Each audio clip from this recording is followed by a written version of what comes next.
The nuclear weapons. दोस्तों बचपन से ही हम इसके बारे में सुनते आए हैं। इतिहास में किसी देश पर सिर्फ एक बार प्रयोग होने वाले ये हथियार पूरी दुनिया को थरथरा देने के लिए पर्याप्त है।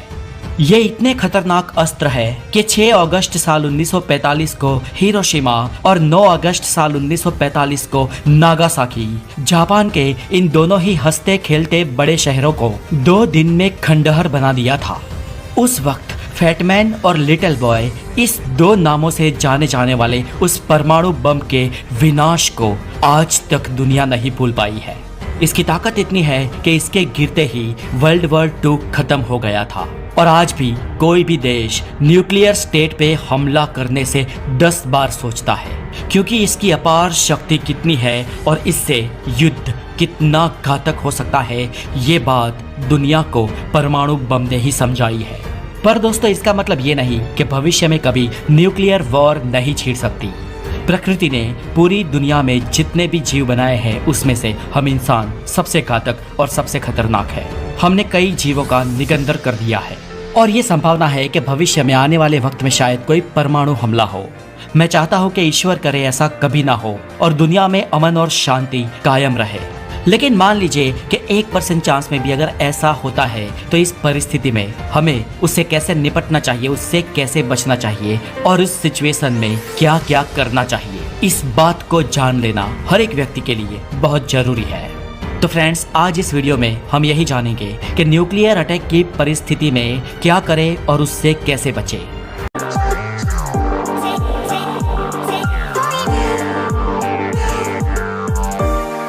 तो चले दोस्तों अब हम ये जानते हैं कि किसी कारण से अगर परमाणु हमला होता है तो उससे हम कैसे बच सकते हैं, कैसे निपट सकते हैं।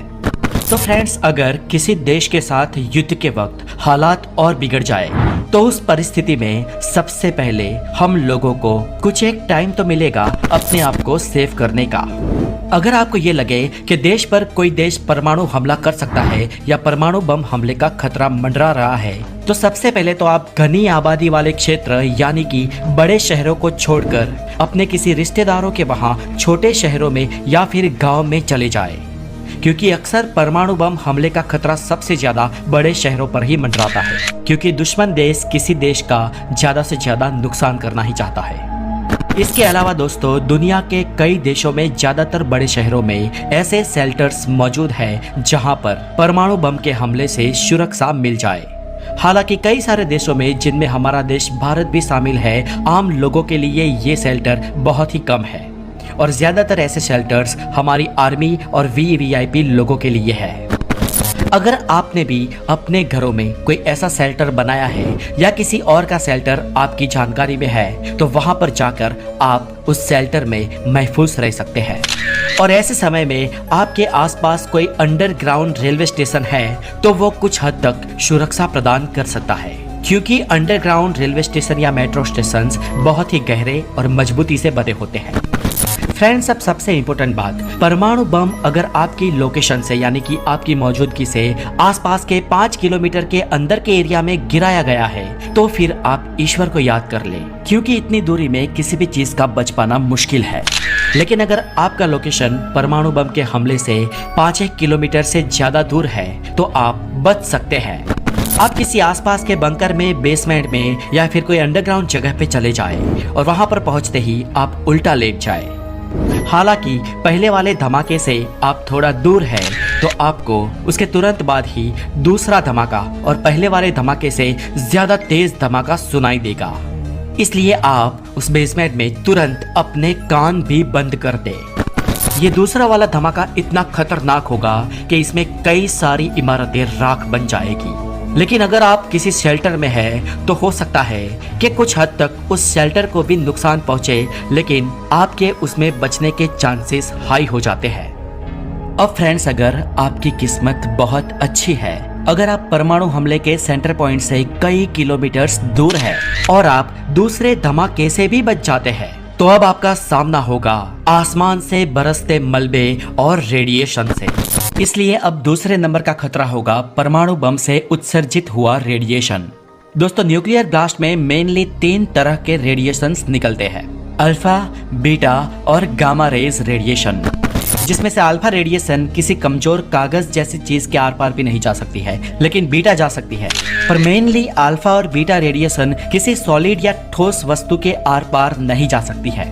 इसलिए अगर आप किसी बिल्डिंग या बेसमेंट के अंदर हो तो आपको अल्फा और बीटा रेडिएशन का कोई खतरा नहीं है, लेकिन आप बाहर हो तो बीटा रेडिएशन से जल सकते हैं।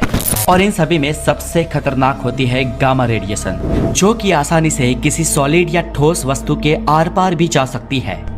ये गामा रेज इंसान के डीएनए में भी बदलाव कर सकती है और इसके लॉन्ग टर्म इफेक्ट्स भी बहुत ही खतरनाक होते हैं। इन रेडिएशंस का असर करीब 24 से 36 घंटों तक सबसे ज्यादा रहता है।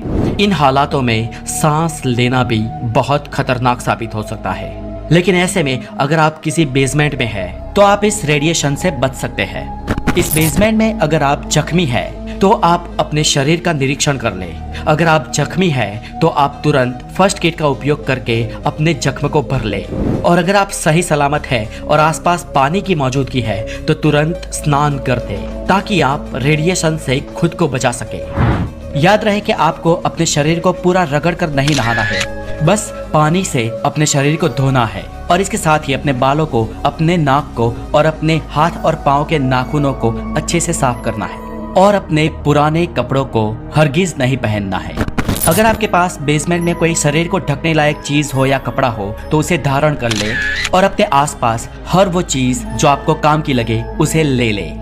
और इस हालात में किसी भी परिस्थिति में उस बंकर से बाहर निकलने की कोशिश ना करें, क्योंकि बाहर रेडिएशन अपनी चरम सीमा पर होगा और एक ही सांस में इंसान की मौत हो जाएगी। और इसके साथ ही बहुत ही विनाशकारी गर्मी होगी। आपको बस अभी यही ट्राई करना है कि आप 20-25 दिन या 1 महीने तक इस बंकर में ही बने रहेंगे। और इसके दरमियान आपको कोशिश यह करनी है कि यहाँ पर आपको कम से कम खाना है और ज्यादा समय तक सोना है।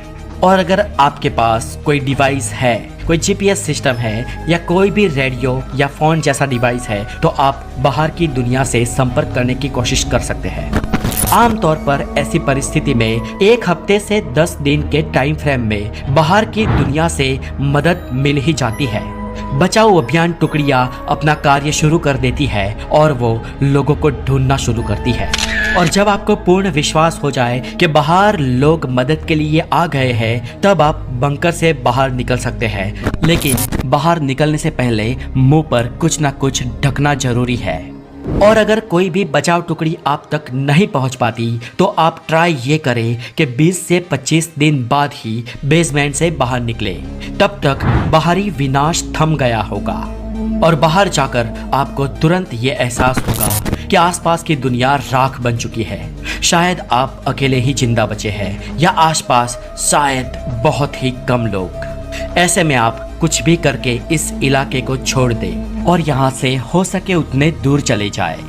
ऐसे में आपको याद ये रखना होगा कि परमाणु विस्फोट किस डायरेक्शन में हुआ था और आपको ठीक उसके उल्टी दिशा में, उसके उल्टे डायरेक्शन में चले जाना है। और कोई भी नजदीकी मदद जहाँ पर आपको मिले वहाँ पहुँच जाना है।